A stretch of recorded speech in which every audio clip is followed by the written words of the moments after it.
Bueno, soy Leandro, director de Forma a Distancia. Estamos en esta ocasión grabando este podcast temático que viene a explicar un poco una serie de cuestiones para nuestros alumnos y también para nuestros seguidores en YouTube. Y estamos en esta ocasión con una invitada de excepción que aparte forma parte de nuestra empresa y es Patricia Campos. En principio la voy a presentar como te cae, pero ella nos va a contar un poco más acerca de sus titulaciones, de su trayectoria, y vamos a intentar que este podcast pues, os sirva lo máximo posible en vuestra vida futura. Vamos a intentar aclarar esas dudas, marcar las diferencias entre lo que pueda ser un celador y lo que pueda ser la atención en instituciones sanitarias, la asistencia a personas en situación de dependencia y demás cuestiones. Así que sin más... te presento, Patricia Campos. Hola. Ya nos cuenta ella un poco lo que, bueno, sus titulaciones, su formación, que es importante como para empezar, ¿no? Vale, bueno, pues así para ubicarnos, te puedo comentar, bueno, que yo vengo toda la vida de... mi formación siempre ha estado vinculada a la educación y a la sanidad. Pero no solamente mi formación, también mis hobbies, ¿no? Okay. Empecé con biología en su momento, soy bióloga de inicio, pero me gustaba más atender a las personas. Tuve la oportunidad de hacer formación de educación especial, porque yo hacía un voluntariado con personas de educación especial y acabé estudiando atención a personas en la especialidad de audición y lenguaje. Okay. ¿Vale? Okay. Entonces, soy diplomada por la Universidad de Coruña, también en audición y lenguaje. Y mientras en mis hobbies iba pues, trabajar en la parte sanitaria, me enrolé con Protección Civil de A Coruña hasta hoy en día, que son 23 años en ese sector.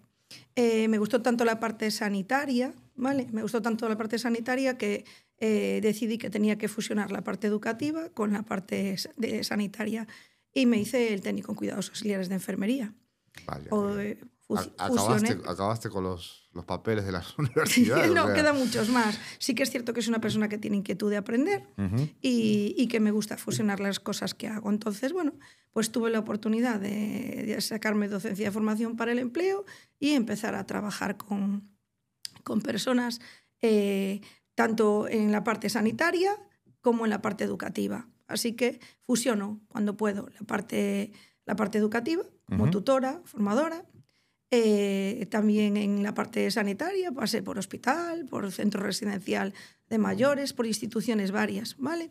Y pues por un problemilla, por un accidente básicamente, ya no puedo hacer carga de trabajo asistencial, así que me he volcado en la parte docente y en este momento trabajo aquí en Forma a Distancia. Muy bien. Pues, la parte de asesoramiento educativo a los alumnos. Asesorando de manera educativa a los alumnos. Súper importante, ¿no? Es decir, la visita de un profesional que tenga los conocimientos en todas estas áreas, incluso que nos comentas, para que nuestros alumnos, bueno, que es cierto que ya lo hemos hablado en otros podcasts, es gente joven que está empezando, que anda un poco a veces perdida, que tiene sus miedos, ¿no? Sus incertidumbres, que tú puedas, explicar un poco y creo que empezar por qué formaciones estamos matriculando, o sea, en qué formaciones se matriculan nuestros alumnos relacionadas, bueno, aparte de TECAE, que ya hemos hecho otro podcast y tal, ejemplo, celador, bueno, cuéntanos un poco las dos ramas o tres ramas que puede haber en esta formación que tú abarcas, ¿no? Fundamentalmente,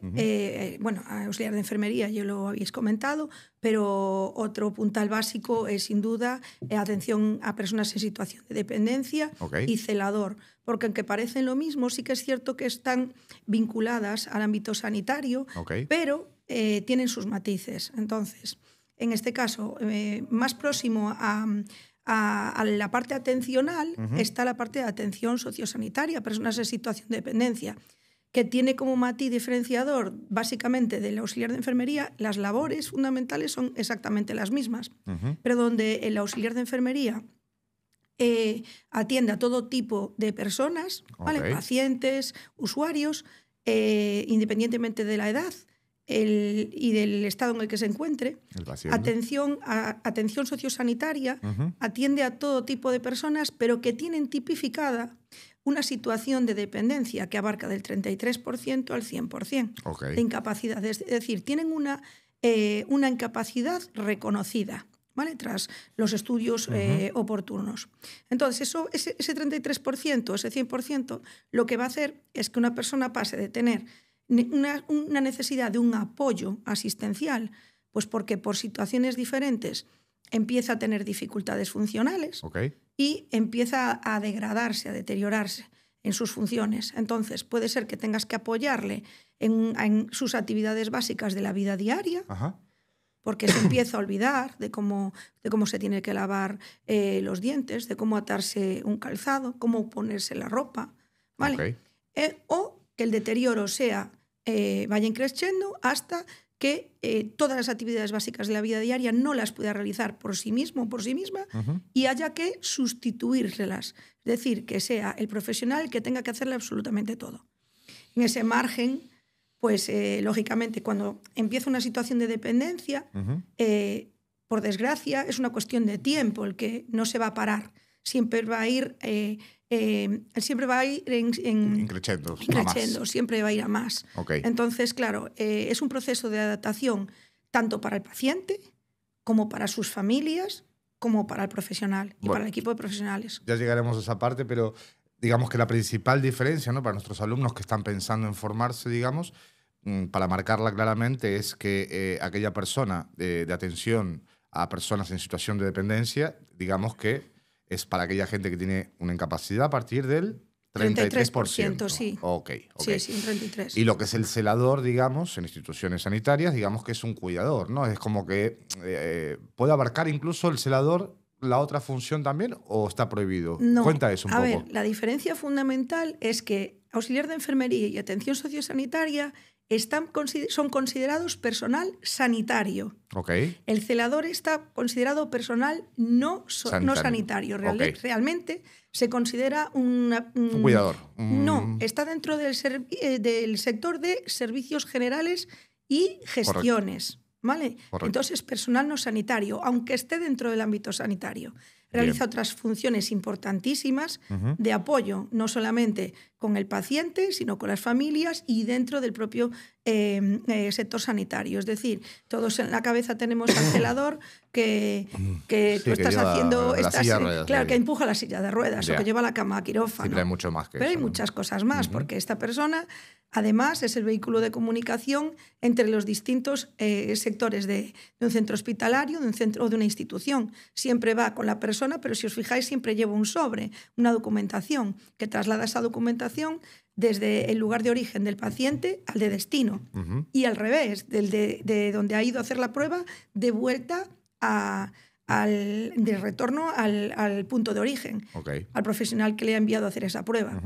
Después también es un vehículo de comunicación fundamental entre las familias y el paciente, pero también entre el profesional y las familias.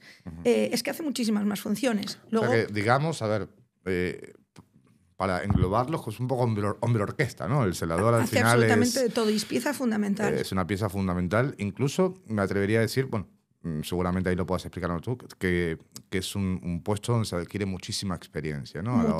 Porque al final estás ahí en todas las áreas. Necesitas tener, por supuesto, una capacidad física y mental, con una paciencia, empatía, fundamentales, el ser una persona muy activa, muy dinámica. Luego necesitas pues, tener ciertas habilidades y muchos conocimientos de, por ejemplo, movilización y traslado de enfermos. Porque un TCAE o una TCAE no puede hacer una movilización sola desde un paciente que está encamado, pasarlo a una cama quirúrgica. O también sacarlo de una cama y para pasarlo a una grúa, por ejemplo. Sí, bueno, toda esa parte es fundamental. Lo ven nuestros alumnos en el curso, ¿no? Casualmente, bueno, antes de entrar en materia de traslado de pacientes, bueno, unas cuestiones que tú puedes aclarar muchísimo, a ese alumno que nos está viendo, ¿no? Que dice, bueno, ¿y qué estudio?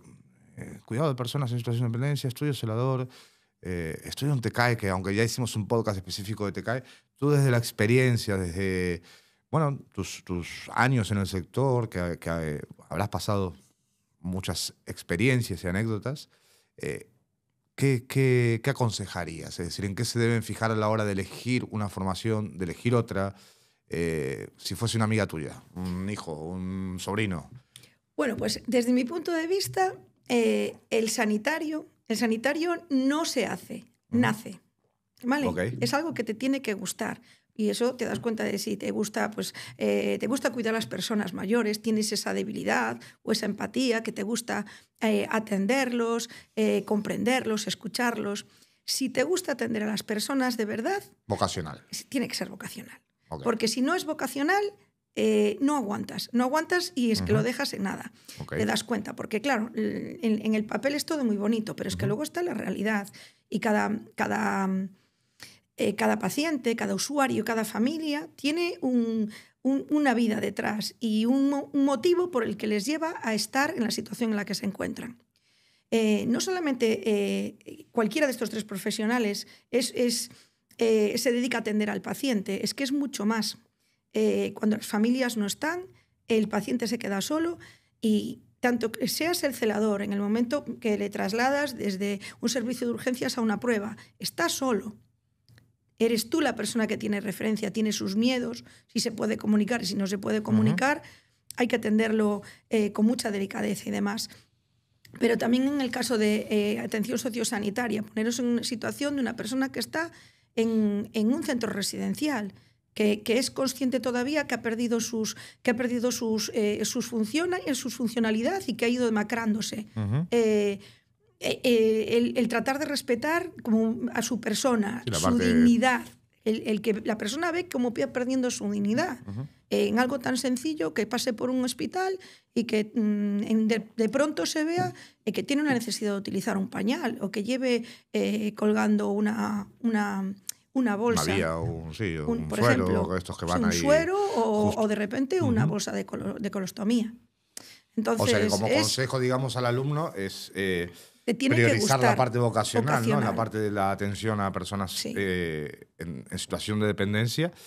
Y lo del celador también tiene que tener esa parte vocacional, pero bueno, ya antes comentabas la parte física, ¿no? Estar en forma para poder trasladar a pacientes. Bueno, hay una parte importante ahí, me imagino, sí, ¿no? Claro, a ver, sí que es cierto que hay protocolos como para todo, ¿no? Okay. Y que la ergonomía del trabajo se aplica y debe de aplicarse al 100%, sea cual sea la profesión, ¿no? Pero en el caso de personas como el celador, como el técnico en emergencia sanitaria, sí que es cierto que hay que tener cierto estado físico para poder aplicar esas técnicas y la fuerza, pues hay que aplicarla como se considera, ¿vale? Pero apoyada en la ergonomía del trabajo. Me interesa ese punto, es decir, ¿por qué ese punto concretamente no se toca en la parte teórica? Por ejemplo, este tema, ¿no? El estado físico y tal, tengo que estar el estado en lo que son, bueno, profesionales que han obtenido un grado, etcétera,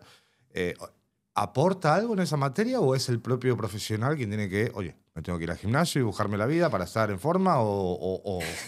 No, me parece... No.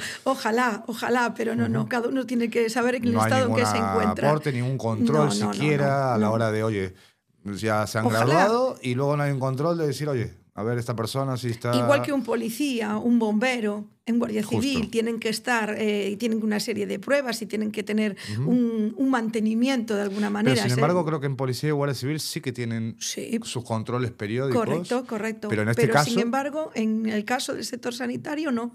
Y ni sociosanitario tampoco. Pues me parece y se nota, ¿eh? Me parece un punto de debate interesante, ¿no? Primero, por ejemplo, una persona que entra con atención sociosanitaria, entras en un centro residencial de mayores, ¿vale? De partida... Sabes que tienes alas, entras en un centro residencial y tienes alas repartidas en distintos grados de necesidades de atención. Claro, si tienes un ala que te corresponde a personas que sí que son autónomas, pero que les tienes que apoyar, pues fantástico, ¿vale? Pero ya cuando entras en otras alas más complicadas, que es a donde dirigen al personal más experimentado, el personal más experimentado también pasan los años por encima de él y se notan porque es cierto que pasan los años, tú de hacer esos esfuerzos porque por mucha ergonomía del trabajo que haya, tú estás haciendo un esfuerzo que es repetitivo a lo largo de los años. Son pesos, ¿no? Son pesos muertos. Y por mucha técnica y protocolos de actuación que utilices, sí que es cierto que tus manos se van demacrando, cervicales, lumbares.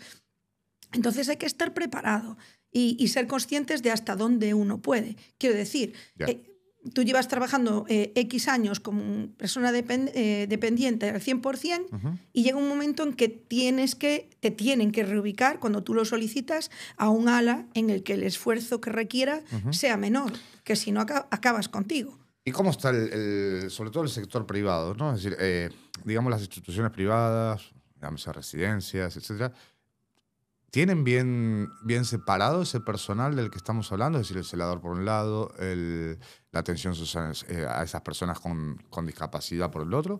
¿Cómo está el patio ahí? O sea, bueno, voy a decir, sincera, voy ¿no? a decir como decimos aquí, depende de los medios. Hay centros residenciales o instituciones, ¿vale? Que tienen muchísimos medios y entonces en ese sentido sí está muy bien establecido el reparto de funciones y cada uno hace lo suyo. Pero sí que es cierto que hay otros centros con menos medios que contratan a un técnico de enfermería, contratan a un atención sociosanitaria y todos sirven para todo. Entonces, ahí es donde tú sabes que tienes esa titulación, les hacen constar geriatría para todos, que son expertos en geriatría para todos, y todos sirven para todo. Entonces, si hoy no está... como que se mezcla un poco... Se mezcla, se diluye las funciones funciones de cada uno. Esto es importante, este punto, ¿no? Porque al final, incluso en otros podcasts venimos hablando de esto. Estos días casualmente con una licenciada en Derecho hablábamos acerca de... Es decir, una cosa es la formación, otra cosa es la contratación, otra cosa es el mercado, otra cosa es el mundo, el país. Es decir, bueno, al final entran un montón de matices en juego, ¿no? Pero sí por arrojar más luz si cabe a nuestros alumnos, es decir, un poco por lo que comentabas, ¿no? Por ejemplo, dentro de lo que es formación no reglada, me parece mucho más práctico la figura del celador, ¿no? Porque no es un sanitario en el cual, oye, se puede ubicar en el sector privado, incluso... Bueno, depende qué hospital podrá acoger o no un celador de formación no reglada o solamente están buscando técnicos aunque los cuelen en otro apartado. No. De hecho, los cursos que nosotros ofrecemos, en este caso como celador... Correcto.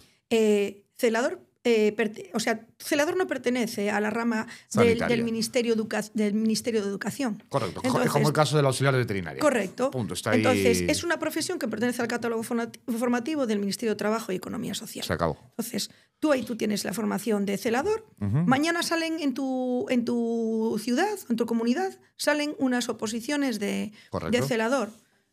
Partes de cero. Entonces, tú decides... ¿Qué quieres hacerte? ¿Una formación de celador? ¿Quieres hacerte la oposición? Bueno, pues hay gente que va a una academia y le van a dar el curso de celador que estamos ofreciendo. Correcto. ¿Vale? Más la parte legislativa. Correcto. ¿Ventaja que tenemos? Nosotros estamos ofreciendo una formación de celador. ¿Me sale mañana una oposición? Es otra vía que tenemos abierta. Correcto. Es decir, yo veo que me sale la oposición en mi comunidad. Yo me acabo de hacer el curso de auxiliar del curso de celador. Sí. En instituciones le sumo la parte legislativa que corresponde a mi comunidad. Puedo y me presento. Y colarme en el sector público. Correcto. Bien. No quiere decir con esto que hacer mi curso me dé puntos, pero sí que tengo los mismos conocimientos que me van a dar una academia. Experiencia al final, porque vas cogiendo experiencia vas a hacer en el tus sector, prácticas. En un sector privado, puedes hacer, aparte que te vamos a gestionar las prácticas. Y de cara, por ejemplo, a lo que sería una persona que está buscando, oye, formación reglada 100%, aconsejaríamos por ahí que eso es el de atención a personas en situación de dependencia, es como una puerta de entrada, ¿no? Es decir, oye, conocimientos y tal, pero que sepas que ya es una puerta de entrada a seguir formándote, ¿no? Sí, es decir, correcto. oye, tengo que preocuparme por seguir formándome porque va más de la mano de la formación reglada. Correcto. Lo entendemos así un poco a grandes rasgos para que el alumno lo entienda. Y lo que decía antes, ¿no? Al final, como se mezcla todo, como todo es un mundo dentro del sector privado, es decir, tú puedes tener diferentes formaciones, sea la de personas en situación de dependencia o celador, y el sector privado al final decide en qué figura te va a contratar. Así es. No, esto es un tema que me parece súper interesante repetirlo hasta el cansancio. Es decir, tenemos que entender qué formación estamos haciendo y no por... hacer un curso de atención a personas en situación de dependencia, vamos a ser pues doctores. No, usted. Claro. O sea, hay unos caminos formativos y demás, pero dentro del sector privado es la propia empresa que decide, oye, pues tengo este epígrafe, tengo esta categoría, este trabajador me gusta, entonces lo voy a ubicar ahí, aunque no es la denominación perfecta que uno espera o que quisiera, pero es normal, porque no es esa formación en concreto no es reglada.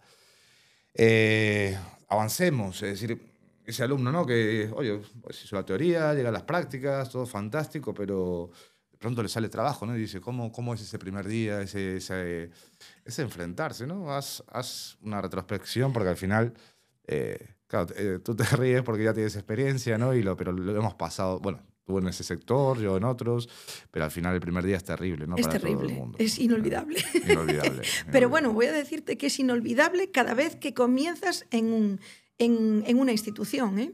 Porque tú puedes acabar de llegar a una institución, te has acostumbrado a esa institución y por lo que sea cambias de institución y ha cambiado absolutamente todo. ¿Vale? El primer día cuando llegas tienes mucho miedo, porque claro, de pronto no sabes qué compañeros vas a tener, por la cantidad por el ratio simplemente de atención que tienes de personas.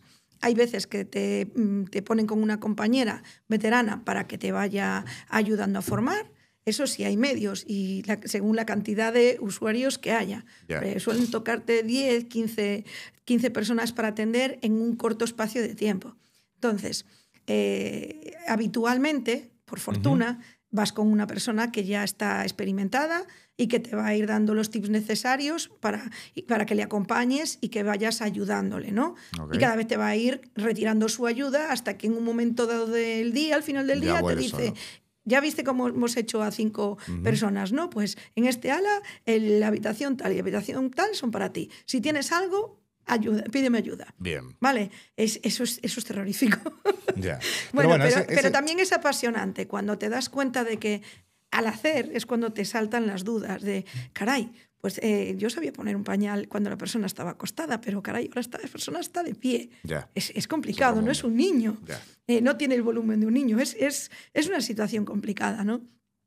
Pero bueno, va saliendo, te tienes que buscar la vida y a veces, muchas veces, el propio paciente te dice, está apoyado a lo mejor en su barrita de sujeción, pero se agarra con una mano y pone la mano para que te lo facilitan. O sea, es una convivencia. La labor es una también, convivencia, ¿no? Y una adaptación. Bueno, que sepáis que estamos con viento fuera, si se cuela algún silbido en los micrófonos, no pasa nada, es decir, no vamos a estar ahí editando 2 horas.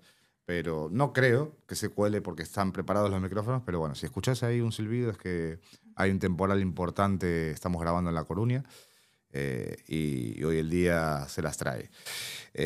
Seguimos. Si pasas a... Eso, lo que te lo comentaba en una residencia. Vas por alas.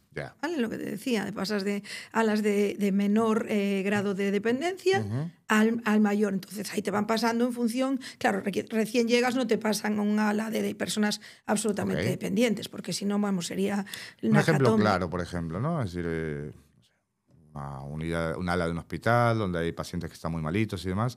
Esa figura que entra a bañar al paciente, a cambiarlo, a traerle la comida. ¿Cuál es? ¿Es el celador? ¿Es el auxiliar de enfermería? Es el auxiliar de enfermería. En el ámbito sanitario siempre va a ser un auxiliar de enfermería. Vamos a dejar esto claro. En la parte sanitaria, en un hospital, no hay cabida para atención sociosanitaria a personas en situación de dependencia. Correcto. Pero, a la inversa, sí. En una institución de atención sociosanitaria sí tiene cabida para el TCAE. ¿Vale? Entonces, en un hospital siempre va a haber un TCAE, que es la persona que necesita o que hace toda la labor 100% asistencial con el paciente. Lo mismo puede estar haciendo un aseo, que puede estar en un quirófano con el tema del instrumental, o que puede estar simplemente en una clínica, apoyando una revisión o una prueba médica. ¿Vale? Pero atención sociosanitaria se limita a la parte de un centro de día, a un centro de atención a personas en situación de dependencia, a un centro de recuperación funcional de parapléjicos, por ejemplo, etc. Sí, correcto. ¿Vale? Fisioterapia neurológica, hay un montón siempre tiene que haber una tipificada un grado de dependencia.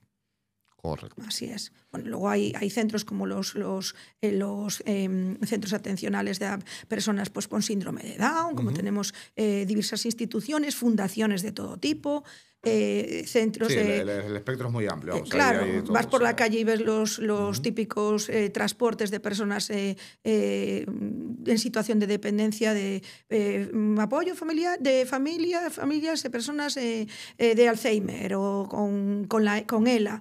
Hay un montón de entidades que acogen y que necesitan los servicios de Bien, me gusta atención mucho este podcast porque sociosanitaria. al final, digamos que este podcast va a ser el mismo para un curso y para el otro, aunque son dos ramas diferentes, al final van muy de la Coexisten, mano, es sí. decir, el mercado laboral también está ahí en una línea, ¿no? Entonces, cuanto más claro tenga el alumno cuál es esa línea divisoria, ¿no?, entre una cosa y otra, mejor. En los podcasts siempre decimos que, bueno, tenemos prohibido hablar de pagas, de nóminas y demás, pero si uno fuese 10 y el otro 8, ¿qué diferencia hay a la hora de...? Porque eso se lo preguntan nuestros alumnos, ¿no? Es decir, Sí. oye, me formo porque me va a facilitar buscar un empleo para incorporarme al mercado laboral. Si tuvieses que, insisto, sin hablar de números exactos, de euros, digamos, ¿no?, pero hablando de escalas, ¿hay mucha diferencia entre un puesto, entre otro? No. Está muy equiparado, ¿no? Un TCAE puede ser un 8, una atención sociosanitaria puede ser un 8 y un celador puede ser un 7. Correcto. Por decir algo, el celador tendría un poquito menos de ingresos, Un digamos. poquito menos, pero básicamente por lo que te comentaba antes, porque no es considerado personal sanitario, sino de servicios y gestiones. Básicamente es la diferencia. Ok. Pero yo como TCAE tengo que preparar a una persona para que a las 9 de la mañana me la vengan a buscar para trasladarla a quirófano, yo la tengo que tener aseada. Pero no puede bajar de cualquier manera a quirófano. Tiene que ir ya aseada. O rasurada o lo que haga falta. Hay que meter un tablero y hay que hacer un movimiento en particular. Por tanto, yo necesito la figura de celador para poder trasladar a esa persona de la cama a la cama quirúrgica. Son dos figuras que van a necesitarse mutuamente. Trabajo en equipo. Vamos. Un celador no va a estar nunca aseando a un paciente, pero sí que el TCAE necesita del celador para muchísimas funciones. Para llevarle a hacer una prueba, para trasladarlo a otra institución para hacerle, por ejemplo, una prueba de radiodiagnóstico. O para una diálisis que no se tiene en ese edificio, se tiene en un edificio anexo, por ejemplo. Pero porque ahora me perdí. Y no importa que... Me perdí yo y seguramente se pierde el alumno. Es decir, el TCAE en un hospital público necesita de alguien para que le ayude. Sí. Correcto. Y ese alguien es... Es un celador. Un celador. Correcto. Bien, entonces sí tiene cabida en el... Claro que tiene cabida. En todos los hospitales públicos hay celador. Pero el celador entra en el hospital personal público... de servicios entra generales. como personal de servicios generales a través de una oposición. Bueno, yo lo tengo claro, pero bueno. Claro. Hice el juego este porque yo quiero que quede claro, ¿no? Es decir... Puede entrar en servicios generales, ya ver al hospital, pero al final es un equipo humano enorme, que se necesitan unos a otros. Recién tocabas el tema de traslado, ¿no?, de pacientes y demás. Es decir, ¿qué medidas tomarías tú, ¿no?, a la hora de un traslado, por ejemplo, de un paciente con movilidad reducida en camilla, por ejemplo, ¿no? O sea, ¿qué indica el protocolo? ¿Qué se debe hacer? O que se debe tener en cuenta más que, pues ahí está la teoría del curso, ya no lo vamos a repetir aquí. Pilares. 3 pilares, 3 pinceladas que tú puedas dar. Ergonomía, imagino una. Ergonomía, a ver, el cuidador se tiene que cuidar para poder cuidar. Eso es fundamental. Porque si el cuidador no se cuida, no puede cuidar. Vale, vamos. ¿Vale? Entonces, ergonomía del trabajo, sobre todo en la parte en TCAE y en celador, fundamentales. Desde la aplicación de fuerzas, hay puntos de fuerza, los apoyos que tiene que hacer el personal en sitios en particular, que puede ser en la cama, puede ser en la pared, en la barandilla del cabecero de la cama. No es aleatorio, no es aleatorio. Tú puedes coger y tienes, para hacer un desplazamiento en particular, sabes que tienes unas posiciones muy concretas. En la aplicación de la fuerza, la disposición de la espalda, de las piernas y los movimientos que se hacen, que tienen que ir acompasados, y siempre hay una de las partes que es la que manda. En este caso, cuando hay una movilidad de un enfermo en un traslado, el que manda es el celador. En este caso, es el que guía los movimientos. Normalmente se hace la de 3 y es la voz cantante de colocados, posición, traslado o movilización. Entonces, es muy importante que los equipos trabajen en conjunto y que estén muy claras los pasos marcados para hacer esas movilizaciones, porque lo contrario iría en detrimento de la salud del paciente y no nos lo podemos permitir. ¿Vale? Llega un momento que se nos solapa la funcionalidad del celador, llega un momento en que se nos va a solapar con la del técnico en emergencias sanitarias, porque trasladamos de la habitación a una camilla, con ayuda del celador, ya tenemos al paciente en la camilla, pero a lo mejor hay que trasladarlo en una ambulancia. Ahí ya pasas a manos del TES.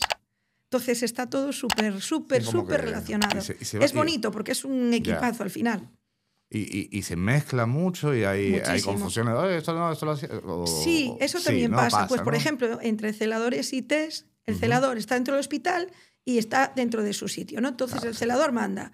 Pero a veces viene el TES y una vez que vas por el pasillo te viene el TES y dice, ya queda de mi mano.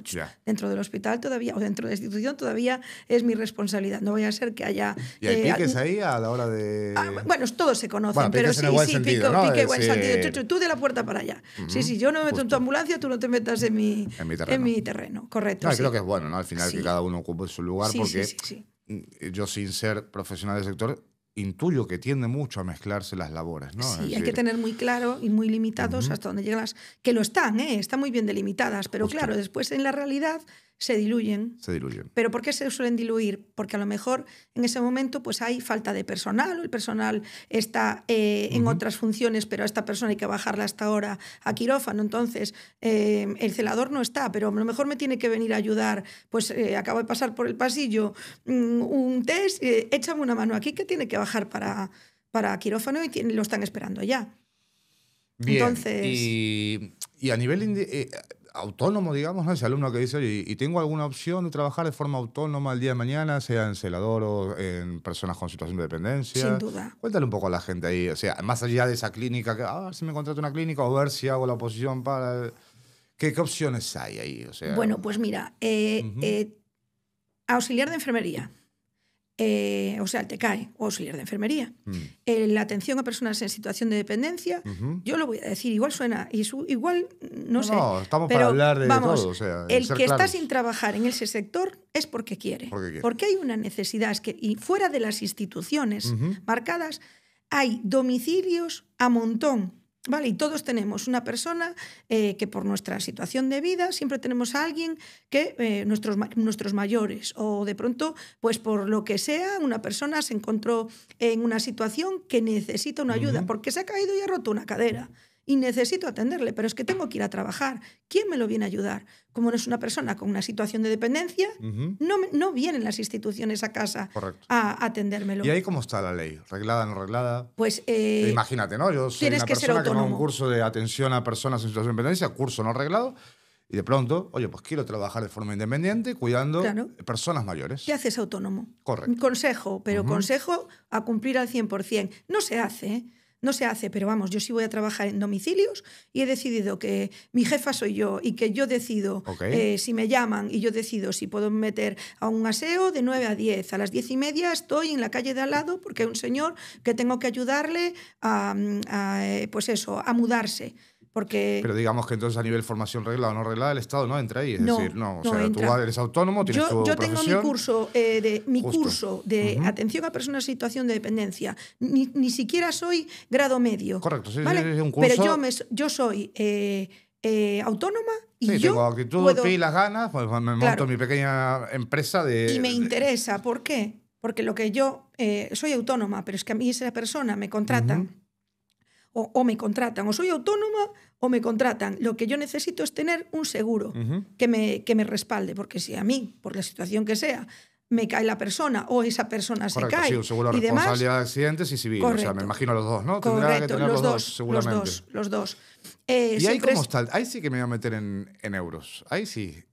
Por ejemplo, hoy, ¿no? Para que nuestros alumnos digan, oye, pues hay otra posibilidad, aparte de esa clínica o de ese hospital, esa posición, todo este factor titulitis enorme que hay en el mundo y en España sobre todo. Es decir, hay otras opciones, ¿no? El autoempleo, yo soy un fan del autoempleo.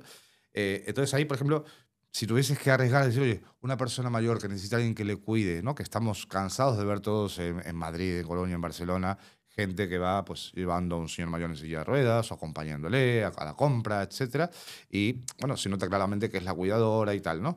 ¿Qué se cobra hoy por hoy un servicio así de forma mensual? Aproximado, tira un baremo. Más o menos de forma mensual.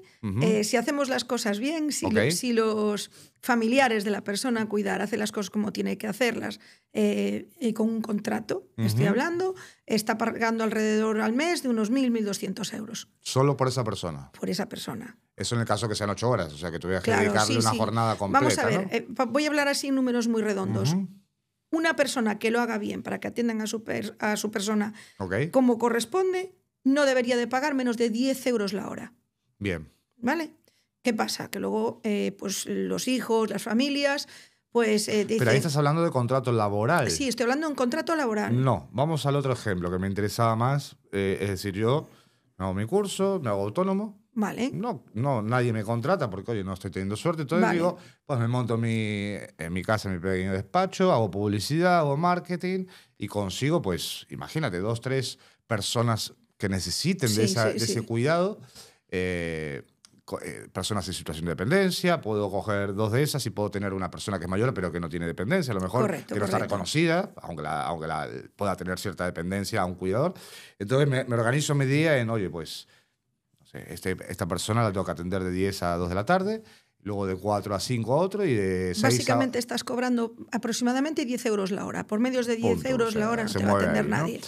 Bueno, pero creo que es un buen mensaje a lanzar, es decir, porque al final esto es un centro de formación, nos dedicamos a formar, es una empresa, evidentemente, pero nos gusta... o intentar ayudar a la gente, ¿no? Es decir, que no se encierre solamente en, oye, la oposición, que me contraten. Hay otras opciones también. Y yo sin ser del sector, es decir, ni mucho menos yo soy director de un centro de formación, para eso están los profesionales, pero hay una realidad, es decir, imagino que eso está al alcance de la mano de todo el mundo, porque en un edificio pueden vivir, no sé, 200 personas. Malo será que si yo me dedico a tocar el timbre y a decir, oye... Y funciona el boca a boca, lógicamente. Sí, soy fulano de tal, me dedico a esto y me gustaría dejar mi tarjeta por si necesitáis de mis servicios. Sí, entonces, una persona que cuide 2, 3 personas pues puede hacerse con un salario... Yo misma en su momento, ahí os dejo ahí el tip, pero yo misma en su momento yo repartí... No, yo no me molesté en ir a comunidades, pero yo, por ejemplo, se me ocurrió creé mis propias tarjetas y yo las dejé en las farmacias de un radio amplio. Y claro, siempre van a la farmacia y es que me dijeron que tenía que hacer y yo no llego, tengo una persona, ¿no conocerás a alguien? Pues eso es buenísimo. Blanco y en botella. Al final los podcasts van de eso. Inviertes nada en hacer una tanda de tarjetas y unos te traen otros.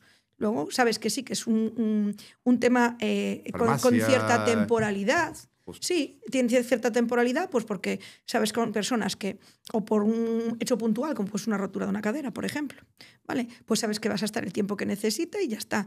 Y hay otras gente pues que va a ir en detrimento y que va a durar X, correcto. ¿Vale? Entonces, pero bueno, está ahí esa mensaje, posibilidad, ¿no? Es decir, siempre la hay. Yo creo que el podcast tiene que tener eso, ¿no? Es decir, aportar un valor más allá de lo que es el curso, más allá de lo que es la parte teórica, más allá de lo que tú estás aportando, que es maravilloso, ¿no? En cuanto a la experiencia y lo que se va a encontrar la persona en ese hospital, en esa clínica, pero también abrir ese abanico a decir, oye, pues... Hay vida más allá de las instituciones, mucha más. Y hay un mercado inmenso que está muy desatendido porque hay mucha gente que tiene muchas necesidades, pero tenemos un problema y con la administración de vuelta a todos vamos, y es que las administraciones están tardando una media de 2 años en darte una situación, valorarte una situación de dependencia. ¿Qué haces en esos 2 años? Bueno, ¿Quién me lo atiende? Una amiga mía, una conocida mía en Argentina, casualmente, tiene un niño que es autista, tiene discapacidad reconocida y tal, y al final ella siempre se tenía que buscar la vida mucho en el sector privado porque sí, porque tenía que atender. Le costaba muchísimo o tenía que esperar muchísimo esa ayuda, claro, a ese profesional del sector estatal. Es decir, bueno, había ahí un para que te tipifiquen un grado de dependencia hay una media de 2 años de espera. ¿qué haces mientras en los 2 años de espera? Aunque lo tengas a viva voz y más claro que el agua. Es claro que el agua. ¿Y eso por qué? ¿Por qué funciona así todo? Porque la administración va muy por detrás. Desde que el médico dice esta persona ya no se vale por sí sola, necesita el apoyo y demás, entonces tú te tienes que ir a dependencia, a presentar tu caso, te mandan, te piden un montón de documentación que vas reuniendo, la presentas, pero es que desde que la presentas pasas por un montón de profesionales. Sí, a veces incluso es incoherente porque hacen que lleves a la persona que tienes necesidades para poder valorarla. Entonces, sí que puedes llevar a una persona pues, que tiene un deterioro cognitivo, ¿vale? Y ves que efectivamente no es coherente o que has estado hablando con ella media hora y que en esa media hora pues, te ha preguntado lo mismo 1000 veces o eso lo notas, ¿no? Pero una persona que tienes en casa que no se puede mover y demás, conseguir que vayan a hacerle la valoración a casa cuesta un mundo. Un triunfo. Un mundo. Entonces, van pasando los meses y hay una media de 2 años. Tú mientras en 2 años, ¿qué haces? Y la parte lo que es la ayuda de esa familia es lo mismo. Es decir, exactamente no igual. No hasta llegan que hasta que esté reconocida. Y no hay un puente en el medio, nada que te diga. El puente somos nosotros, los profesionales que estamos a pie de domicilio. Pero a nivel económico para el paciente ninguno. Nada. Tiene que esperar sí o sí Tiene que al esperar sí o reconocimiento. sí. Y encima no tiene carácter retroactivo, es decir, esos 2 años que desde que se empezó el proceso no le han concedido esa... no tiene carácter retroactivo. No tiene carácter a mí, retroactivo. perdóname que te diga, me parece vergonzoso. Es vergonzoso. O sea, es vergonzoso. Por eso es muy importante, así como el celador necesita una institución, porque un celador necesita una institución para poder trabajar. Pero un auxiliar de enfermería, sea curso o sea grado, lo mismo que en atención sociosanitaria, no necesita una institución para trabajar. Se puede buscar la vida, pero muy bien, en domicilios. Sí, porque por desgracia la situación administrativa lleva a eso. Hay tal vacío que te lleva a que lo tengas que tirar de este tipo de personal que estamos, a Dios gracias, a pie de cañón. Y hay mucha y muy buena gente formada muy bien para poder dar una buena atención. ¿Qué pasa? Como en todo, es un mercado que se va al regateo, ¿no? Que las familias tienden a y son 2 horas más, entonces cuando ya se tiran los precios y te ofrecen 3 euros por hora, entonces una de dos, o no estás valorando a tu familiar, ¿vale? O te estás riendo del profesional que viene a casa. Esto es un punto súper importante Hay que tener que acabas cuidado con de eso. tocar, porque incluso me atrevería a decir que el 65% de nuestros alumnos es gente que acaba de llegar a España, que ya lleva un tiempo y tal, pero bueno, suele ser gente de otros países que vino a vivir a España, que está en ese proceso de tramitación en extranjería, sus papeles y demás, y hay un poco de abuso ahí, ¿no? Ahí abusan precisamente. Claro, abusan el que tiene... O sea, la familia dice, yo tengo una necesidad, pero el que viene... Tiene otra. Entonces, ahí empiezan los tiras y aflojas. Entonces, al fin y al cabo, este tipo de personal que estás comentando, que vienen y están en trámites administrativos, pero tienen que pagar facturas, tienen que comer. Sí, termina entonces, termina cediendo, efectivamente. Lo ideal... llegar a un equilibrio, ni 3 euros, final, ni a lo mejor 10 o 15. Hacerse valer un poco. Pero al final, darse un poquito a valer, porque al final el que realmente tiene la necesidad es la persona que tiene la disfunción. Bueno, ayer casualmente veía un podcast, ¿no? Todo este tema que ha pasado en España con Globo y demás, los riders, ¿no? La gente que reparte y tal. Bueno, hay todo un lío ahí montado importante. Y una de las cuestiones, no voy a tocar el tema de fondo porque no lo conozco en demasía, pero sí me pareció súper importante, ¿no? Una de las cosas que se produce es el alquiler de cuentas, ¿no? Es decir, o sea, imaginemos, ¿no? Madrid, Barcelona, grandes ciudades, al final hay miles o no sé, millones a lo mejor, cientos de miles de personas en situación irregular, y una de las cosas que ocurría, de la cual la empresa era consciente, pero no sabía cómo atajarlo, o creo que lo atajaron con un reconocimiento facial y demás, era que había un autónomo que se daba de alta en Globo y luego alquilaba por una comisión las cuentas, ¿no? Entonces, casos similares, es decir, al final la necesidad te dejas avasallar o te dejas mal pagar, no, hay que hacerse valer. Hay que hacerse valer. Está bien la negociación. Porque que vengas de otro país por las situaciones X a trabajar, en este caso a nuestro país, no te hace menos profesional. Y es más, los alumnos se podrían sorprender de la cantidad de profesionales con unas titulaciones increíbles Sí. que vienen de otros países y que vienen a España a residir, pero que se encuentran con el trámite, el freno La traba. de la homologación de sus formaciones, que tarda 1 año y medio, 2 años, pero son tremendos profesionales. Ayer mismo hablaba con un hombre que era oftalmólogo en su país, él y su mujer, y quería hacer auxiliar de óptica para poder dar un pie y empezar a meter, porque a meter la cabeza aquí en España, después de llevar 40 años trabajados en su convengamos país. que la homologación de títulos, Venezuela, Colombia, Argentina y tal, Ciertos países va muy lenta. Yo hace poco me encontré con una persona también odontóloga en Venezuela y tal, y está como auxiliar de odontología, que está genial y está en una buena clínica y demás. Seguramente ganen buen dinero, pero no puedo. Tiene su título, como ella me dijo, lo tengo metido en educación hace 2 años ya, o no sé cuánto, ya perdí la cuenta. Claro. Entonces, al final yo creo que debería ser un proceso más fácil, ¿no? O sea, más rápido. Al final es tan fácil como un ordenador que El estén trámite conectados. administrativo en sí es sencillo. El problema es, una vez que tienen el cuño, el tiempo de respuesta, que es 1 año y medio, 2 años. Y claro, son conflictos, efectivamente, económicos, políticos, entre países, acuerdos entre países, pero que eso frena y frena el potencial de grandes profesionales que, igual que de España salen otros países, de otros países llegan a España, y no se está aprovechando ese potencial. Y hay tremendos profesionales que llegan a nuestro país es una que están barbaridad, ejerciendo como auxiliares, que no está mal, porque están por entrando en el supuesto. sector, pero como le pasaba a esta persona, pues que es un oftalmólogo que quiere trabajar como auxiliar de óptica. Sí, de ahí la importancia, ¿no? Y para ir cerrando un poco de la formación no reglada, al final es una puerta abierta a la inserción laboral. Lo comentábamos los otros días. Le ha ganado, evidentemente, la reglada es una formación totalmente respetable y sagrada, ¿no? Es el título, es el rey de España que firma, etcétera. Pero al final la formación no reglada ganó un terreno importantísimo, ¿no? Porque, oye, la gente tiene que trabajar, la gente tiene que pagar hipotecas, facturas. Hay que abrir esta gente, ¿no? Sobre todo que llega con esas titulaciones, odontólogos, médicos, arquitectos, pasarán todos los sectores, ¿no? Pero que al final no pueden trabajar por una cuestión de tiempos y de... Pero ahí sí que digo, efectivamente, la conocida, la respetada es la del Ministerio de Educación, el título que firma el rey. Pero es que luego vemos un auxiliar de óptica, auxiliar de odontología, un celador, un secretariado médico, un auxiliar de veterinaria, que tú dices, pero vamos a ver, no son grados de FP, no son grados universitarios, no es la ESO ni el bachiller. ¿Qué son? Pues son profesiones, pero que pertenecen al catálogo formativo del Ministerio de Trabajo y Economía Social. Son profesiones.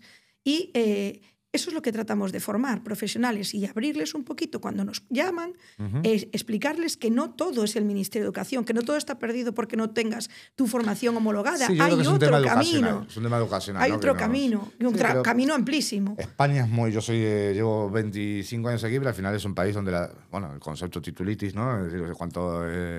posiciones, máster, FP, antes era 1, 2, ahora es de grado medio, grado superior, universidad. Sí. Luego ahora tenemos la gente joven, yo lo observo muchísimo, ¿no? No, y ahora voy a hacer el máster, y después voy a hacer el segundo máster, y después voy a hacer el doctorado, y después... Sí. Y al final... Pero zapateros y fontaneros no hay. Claro, o sea, yo creo que está bueno, está genial formarse, máster, posgrados, tal, pero la formación, el oficio, es decir, el aprender una profesión, está genial, ¿no? Es decir, al final es... enmarcarse en eso, meterse de lleno, y luego que también te da los conocimientos para, oye, que quieres seguir por la vía de la titulación oficial, pues genial, ¿vale? Nada, 4 pinceladas para cerrar este podcast temático, que nuestros alumnos, recordar, en lo que es la plataforma vais a tener que contestar una serie de preguntas, ¿de acuerdo? Y en lo que es en nuestro canal de YouTube, que espero que os suscribáis.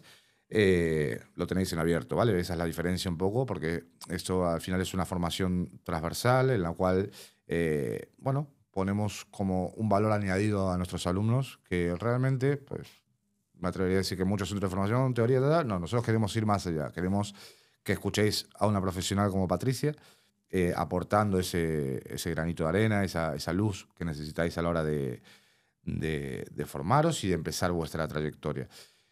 Esa es tu cámara, despídete tú, cierra tú el podcast. 4 pinceladas, 4 consejos que le des a ese alumno que está estudiando, que se está formando.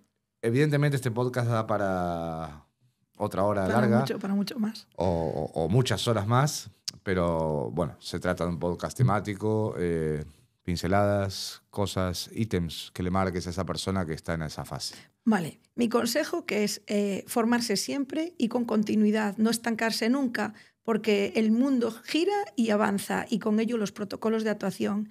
Estar formado y estar actualizado siempre te va a abrir mucho más las puertas, ¿vale?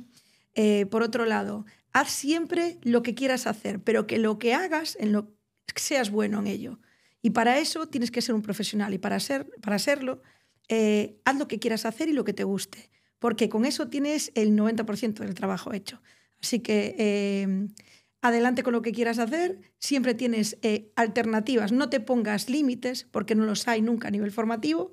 Si quieres hacerlo, puedes hacerlo. Te llevará más o menos tiempo, pero si quieres hacerlo, lo vas a conseguir. Estamos para ayudarte y adelante con tu profesión y con tu sueño. Convierte tus sueños en realidades, que puedes hacerlo ahora o mañana. Con ganas, en poco tiempo y adelante. Sí, señor. Pues muchas gracias. Nada.